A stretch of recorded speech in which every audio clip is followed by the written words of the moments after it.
The Count of Monte Cristo, Chapter 57. In the Lucerne Patch. Our readers must now allow us to transport them again to the enclosure surrounding M. de Villefort's house, and, behind the gate, half screened from view by the large chestnut trees, which on all sides spread their luxuriant branches, we shall find some people of our acquaintance. This time Maximilian was the first to arrive. He was intently watching for a shadow to appear among the trees, and awaiting with anxiety the sound of a light step on the gravel walk. At length, the long-desired sound was heard, and instead of one figure as he had expected, he perceived that two were approaching him. The delay had been occasioned by a visit from Madame Danglars and Eugenie, which had been prolonged beyond the time at which Valentine was expected. That she might not appear to fail in her promise to Maximilian, she proposed to Mademoiselle Danglars that they should take a walk in the garden, being anxious to show that the delay, which was doubtless a cause of vexation to him, was not occasioned by any neglect on her part. The young man, with the intuitive perception of a lover, quickly understood the circumstances in which she was involuntarily placed, and he was comforted.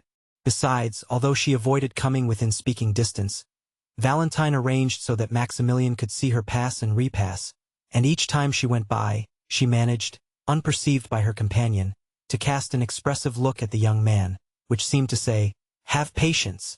You see, it is not my fault." And Maximilian was patient, and employed himself in mentally contrasting the two girls. One fair, with soft languishing eyes, a figure gracefully bending like a weeping willow. The other a brunette, with a fierce and haughty expression, and as straight as a poplar. It is unnecessary to state that, in the eyes of the young man, Valentine did not suffer by the contrast. In about half an hour the girls went away, and Maximilian understood that Mademoiselle Danglars' visit had at last come to an end. In a few minutes Valentine re-entered the garden alone. For fear that anyone should be observing her return, she walked slowly, and instead of immediately directing her steps towards the gate, she seated herself on a bench, and, carefully casting her eyes around, to convince herself that she was not watched, she presently arose, and proceeded quickly to join Maximilian. "Good evening, Valentine," said a well-known voice. "Good evening, Maximilian. I know I have kept you waiting, but you saw the cause of my delay." "Yes, I recognized Mademoiselle Danglars. I was not aware that you were so intimate with her." "Who told you we were intimate, Maximilian?" "No one, but you appeared to be so, from the manner in which you walked and talked together. One would have thought you were two schoolgirls telling your secrets to each other." "We were having a confidential conversation," returned Valentine. "She was owning to me her repugnance to the marriage with M. de Morcerf, and I, on the other hand, was confessing to her how wretched it made me to think of marrying M. d'Épinay." "Dear Valentine, that will account to you for the unreserved manner which you observed between me and Eugenie, as in speaking of the man whom I could not love, my thoughts involuntarily reverted to him on whom my affections were fixed." "Ah, how good you are to say so, Valentine. You possess a quality which can never belong to Mademoiselle Danglars. It is that indefinable charm which is to a woman what perfume is to the flower and flavor to the fruit. For the beauty of either is not the only quality we seek. It is your love which makes you look upon everything in that light." "No, Valentine, I assure you such is not the case. I was observing you both when you were walking in the garden, and, on my honor, without at all wishing to depreciate the beauty of Mademoiselle Danglars, I cannot understand how any man can really love her. The fact is, Maximilian, that I was there, and my presence had the effect of rendering you unjust in your comparison." "No, but tell me." "It is a question of simple curiosity, and which was suggested by certain ideas passing in my mind relative to Mademoiselle Danglars. I dare say it is something disparaging which you are going to say. It only proves how little indulgence we may expect from your sex," interrupted Valentine. "You cannot, at least, deny that you are very harsh judges of each other. If we are so, it is because we generally judge under the influence of excitement. But return to your question. Does Mademoiselle Danglars object to this marriage with M. de Morcerf on account of loving another?" "I told you I was not on terms of strict intimacy with Eugenie." "Yes, but girls tell each other secrets without being particularly intimate. Own now that you did question her on the subject." "Ah, I see you are smiling. If you are already aware of the conversation that passed, the wooden partition which interposed between us and you has proved but a slight security. Come, what did she say? She told me that she loved no one, said Valentine. That she disliked the idea of being married, that she would infinitely prefer leading an independent and unfettered life, and that she almost wished her father might lose his fortune, that she might become an artist, like her friend Mademoiselle Louise d'Armilly. Ah, you see. Well, what does that prove? Asked Valentine. Nothing, replied Maximilian. Then why did you smile? Why, you know very well that you are reflecting on yourself, Valentine. Do you want me to go away? Ah, no. But do not let us lose time. You are the subject on which I wish to speak. True, we must be quick, for we have scarcely 10 minutes more to pass together. Ma foi, said Maximilian in consternation. Yes, you are right. I am but a poor friend to you. What a life I cause you to lead, poor Maximilian, you who are formed for happiness. I bitterly reproach myself, I assure you. Well, what does it signify, Valentine, so long as I am satisfied, and feel that even this long and painful suspense is amply repaid by 5 minutes of your society, or 2 words from your lips. And I have also a deep conviction that heaven would not have created 2 hearts, harmonizing as ours do, and almost miraculously brought us together, to separate us at last. Those are kind and cheering words. You must hope for us both, Maximilian. That will make me at least partly happy. But why must you leave me so soon? I do not know particulars. I can only tell you that Madame de Villefort sent to request my presence, as she had a communication to make on which a part of my fortune depended.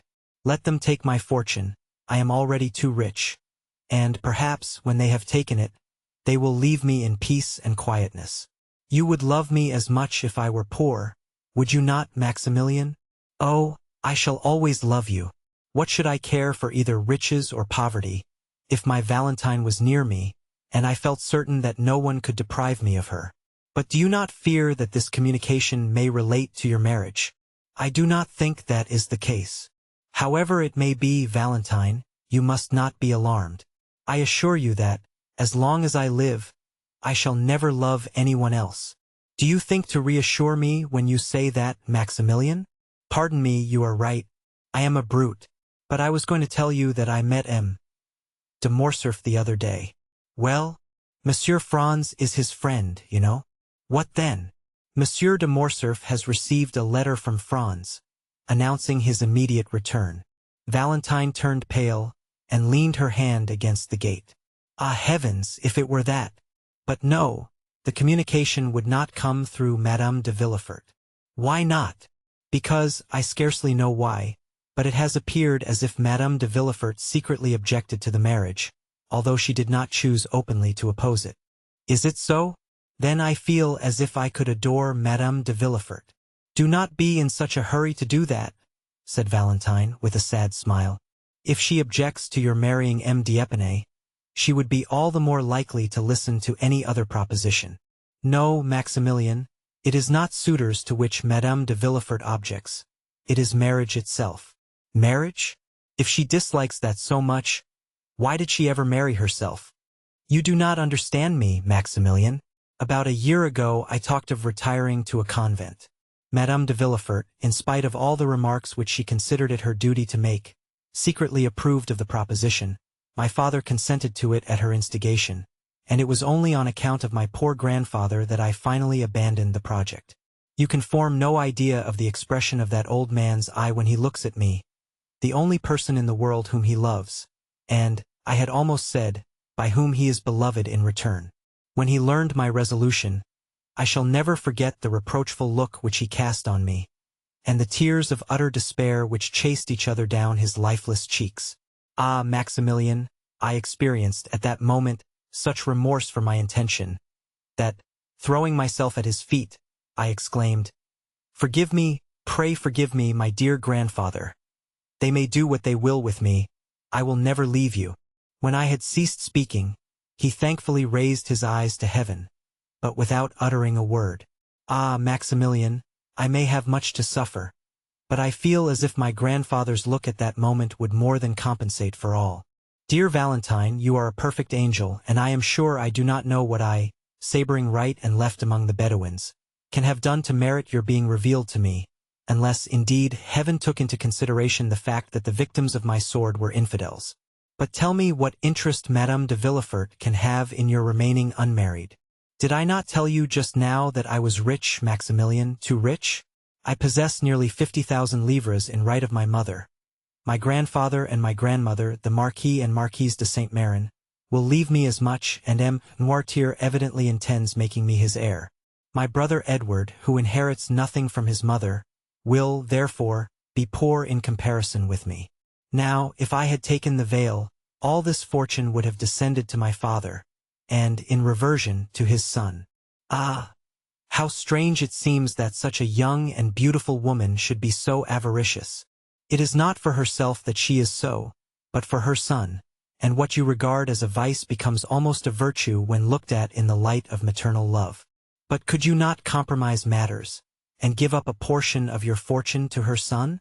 How could I make such a proposition, especially to a woman who always professes to be so entirely disinterested?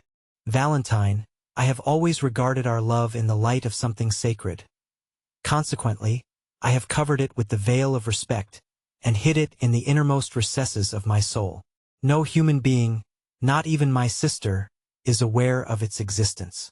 Valentine, will you permit me to make a confidant of a friend and reveal to him the love I bear you? Valentine started. A friend, Maximilian? And who is this friend? I tremble to give my permission. Listen, Valentine.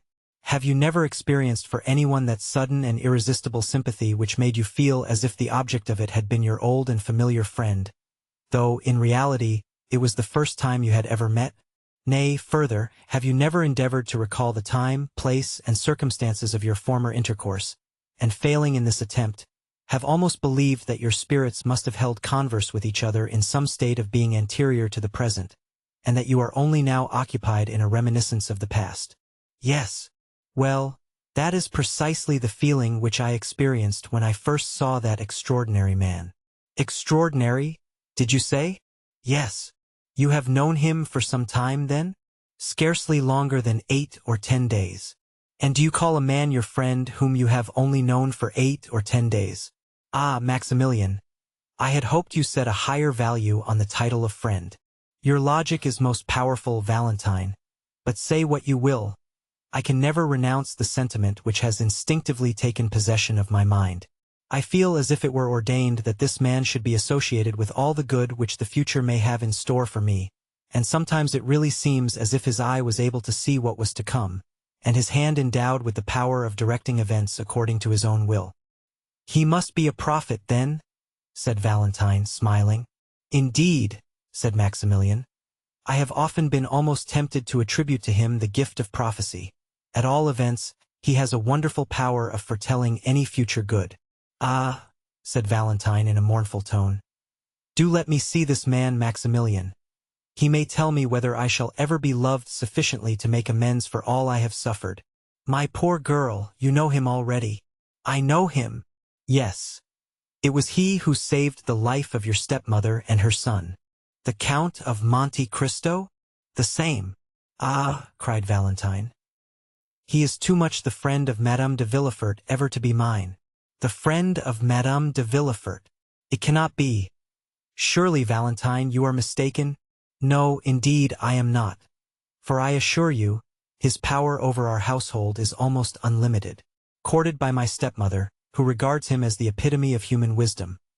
Admired by my father, who says he has never before heard such sublime ideas so eloquently expressed.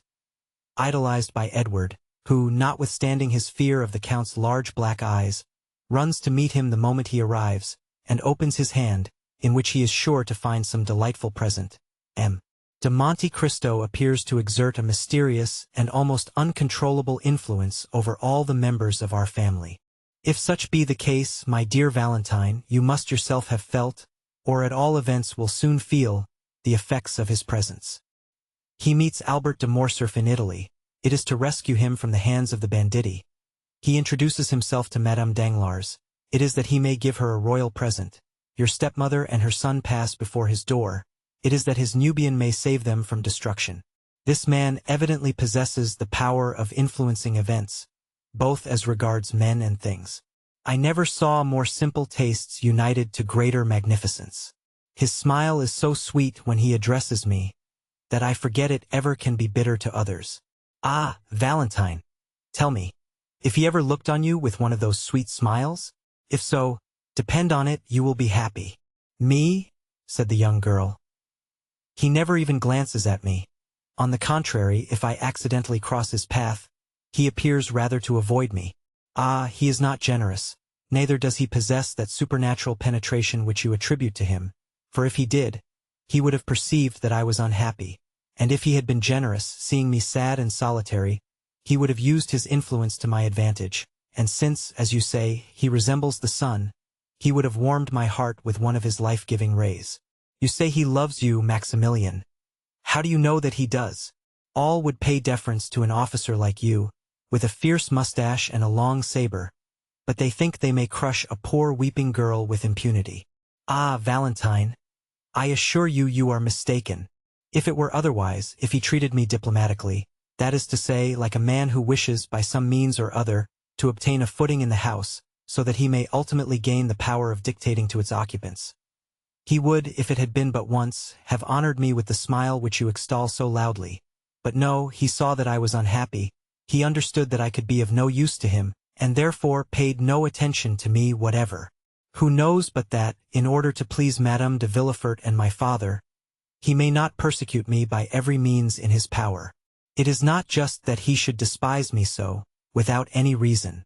Ah, forgive me, said Valentine, perceiving the effect which her words were producing on Maximilian. I have done wrong, for I have given utterance to thoughts concerning that man which I did not even know existed in my heart. I do not deny the influence of which you speak, or that I have not myself experienced it, but with me it has been productive of evil rather than good. Well, Valentine, said Morel with a sigh, we will not discuss the matter further. I will not make a confidant of him. Alas, said Valentine, I see that I have given you pain. I can only say how sincerely I ask pardon for having grieved you. But, indeed, I am not prejudiced beyond the power of conviction. Tell me what this Count of Monte Cristo has done for you. I own that your question embarrasses me, Valentine, for I cannot say that the Count has rendered me any ostensible service. Still, as I have already told you, I have an instinctive affection for him, the source of which I cannot explain to you. Has the sun done anything for me? No. He warms me with his rays, and it is by his light that I see you, nothing more. Has such and such a perfume done anything for me? No. Its odor charms one of my senses. That is all I can say when I am asked why I praise it. My friendship for him is as strange and unaccountable as his for me. A secret voice seems to whisper to me that there must be something more than chance in this unexpected reciprocity of friendship. In his most simple actions, as well as in his most secret thoughts, I find a relation to my own. You will perhaps smile at me when I tell you that, ever since I have known this man, I have involuntarily entertained the idea that all the good fortune which has befallen me originated from him. However, I have managed to live 30 years without this protection, you will say. But I will endeavor a little to illustrate my meaning. He invited me to dine with him on Saturday, which was a very natural thing for him to do. Well, what have I learned since? That your mother and M. de Villefort are both coming to this dinner. I shall meet them there, and who knows what future advantages may result from the interview. This may appear to you to be no unusual combination of circumstances. Nevertheless, I perceive some hidden plot in the arrangement. Something, in fact, more than is apparent on a casual view of the subject. I believe that this singular man, who appears to fathom the motives of everyone, has purposely arranged for me to meet M. and Madame de Villefort, and sometimes, I confess, I have gone so far as to try to read in his eyes whether he was in possession of the secret of our love. My good friend, said Valentine, I should take you for a visionary and should tremble for your reason, if I were always to hear you talk in a strain similar to this. Is it possible that you can see anything more than the merest chance in this meeting? Pray reflect a little. My father, who never goes out, has several times been on the point of refusing this invitation. Madame de Villefort, on the contrary, is burning with the desire of seeing this extraordinary nabob in his own house. Therefore, she has with great difficulty prevailed on my father to accompany her. No, no, it is as I have said, Maximilian. There is no one in the world of whom I can ask help but yourself and my grandfather, who is little better than a corpse. No support to cling to but my mother in heaven. I see that you are right, logically speaking, said Maximilian. But the gentle voice which usually has such power over me fails to convince me today. I feel the same as regards yourself, said Valentine. And I own that, if you have no stronger proof to give me, I have another, replied Maximilian. But I fear you will deem it even more absurd than the first. So much the worse, said Valentine, smiling. It is, nevertheless, conclusive to my mind. My 10 years of service have also confirmed my ideas on the subject of sudden inspirations, for I have several times owed my life to a mysterious impulse which directed me to move at once either to the right or to the left, in order to escape the ball which killed the comrade fighting by my side, while it left me unharmed. Dear Maximilian, why not attribute your escape to my constant prayers for your safety? When you are away, I no longer pray for myself, but for you. Yes, since you have known me, said Morrel, smiling. But that cannot apply to the time previous to our acquaintance, Valentine. You are very provoking, and will not give me credit for anything. But let me hear this second proof, which you yourself own to be absurd. Well, look through this opening, and you will see the beautiful new horse which I rode here. Ah, what a beautiful creature, cried Valentine. Why did you not bring him close to the gate, so that I could talk to him and pat him? He is, as you see, a very valuable animal, said Maximilian. You know that my means are limited, and that I am what would be designated a man of moderate pretensions. Well, I went to a horse dealer's, where I saw this magnificent horse which I have named Medea. I asked the price. They told me it was 4,500 francs. I was, therefore, obliged to give it up, as you may imagine. But I own I went away with rather a heavy heart, for the horse had looked at me affectionately, had rubbed his head against me, and, when I mounted him, had pranced in the most delightful way imaginable, so that I was altogether fascinated with him. The same evening some friends of mine visited me, M. de Chateaurenaud, M. de Bray, and 5 or 6 other choice spirits, whom you do not know, even by name. They proposed a game of billot. I never play, for I am not rich enough to afford to lose, or sufficiently poor to desire to gain. But I was at my own house, you understand, so there was nothing to be done but to send for the cards, which I did. Just as they were sitting down to table, M. de Monte Cristo arrived. He took his seat amongst them. They played, and I won. I am almost ashamed to say that my gains amounted to 5,000 francs. We separated at midnight. I could not defer my pleasure, so I took a cabriolet and drove to the horse dealer's. Feverish and excited, I rang at the door. The person who opened it must have taken me for a madman, for I rushed at once to the stable. Medea was standing at the rack, eating his hay. I immediately put on the saddle and bridle, to which operation he lent himself with the best grace possible. Then, putting the 4,500 francs into the hands of the astonished dealer, I proceeded to fulfill my intention of passing the night in riding in the Champs-Élysées. As I rode by the Count's house, I perceived a light in one of the windows, and fancied I saw the shadow of his figure moving behind the curtain. Now, Valentine, I firmly believe that he knew of my wish to possess this horse, and that he lost expressly to give me the means of procuring him. My dear Maximilian, you are really too fanciful. You will not love even me long. A man who accustoms himself to live in such a world of poetry and imagination must find far too little excitement in a common, everyday sort of attachment such as ours. But they are calling me. Do you hear? Ah, Valentine, said Maximilian. Give me but one finger through this opening in the grating, one finger, the littlest finger of all, that I may have the happiness of kissing it. Maximilian, we said we would be to each other as 2 voices, 2 shadows. As you will, Valentine.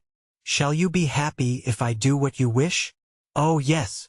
Valentine mounted on a bench, and passed not only her finger but her whole hand through the opening. Maximilian uttered a cry of delight, and, springing forwards, seized the hand extended towards him, and imprinted on it a fervent and impassioned kiss. The little hand was then immediately withdrawn, and the young man saw Valentine hurrying towards the house, as though she were almost terrified at her own sensations.